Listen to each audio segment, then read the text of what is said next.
अच्छे लोगों के साथ बुरा क्यों होता है? यह सवाल हमारा नहीं बल्कि सदियों से लोग इसे समझने की कोशिश कर रहे हैं। इसका संबंध कर्म, भाग्य और जीवन की गहराई से जुड़ा है। चलिए इसे आसान भाषा में समझते हैं। कर्म का सिद्धांत। पिछले जन्मों के कर्म। भारतीय दर्शन के अनुसार हर कर्म का फल जरूर मिलता है। कभी कभी अच्छे लोग इसीलिए कठिनाइयाँ झेलते हैं क्योंकि वह अपने पिछले जन्मों के कर्मों का फल इस जन्म में भोगते हैं। वर्तमान जीवन के कर्म। कभी कभी अनजाने में या परिस्थितियों में फंसकर हम ऐसा काम कर बैठते हैं जिसका असर बाद में बुरा दिखता है। कर्म का नियम। जैसा करोगे वैसा पाओगे। ईश्वर की परीक्षा और सीख। कहा जाता है कि ईश्वर अपने अच्छे भक्तों की परीक्षा लेता है ताकि वे अधिक मजबूत, धैर्यवान और आध्यात्मिक बन सके।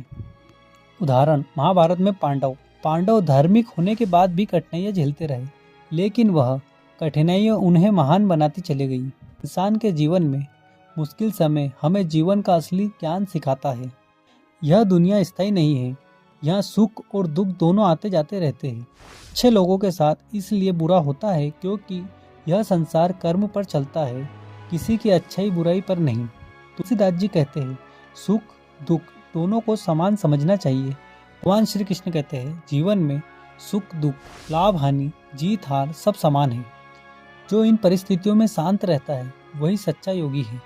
बुराई का छुपा हुआ उद्देश्य। कई बार बुरा समय हमें मोड़ता नहीं बल्कि बताता है कैसे व्यक्ति और भी सहनशील बन जाता है, दूसरों के दर्द को बेहतर समझने लगता है, अंदर से जागृत और मजबूत बन जाता है, रास्ते और आत्मज्ञान की ओर बढ़ता है।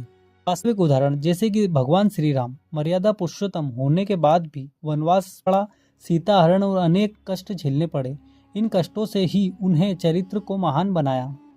माता सीता अत्याचार सहते हुए भी धैर्य और सत्य के मार्ग पर रही, दुनिया के लिए दृढ़ता का उदाहरण बनी। उदाहरण, गौतम बुद्ध देखकर ही उन्होंने संसार को छोड़कर ज्ञान की प्राप्ति की। शिक्षा ने पूरी दुनिया को बदल दिया। लोगों के साथ बुरा होना कर्म, जीवन के उद्देश्य और ईश्वर की योजनाओं का हिस्सा है। यह हमें सिखाता है कि कठिनाइयाँ हमें मजबूत बनाती है।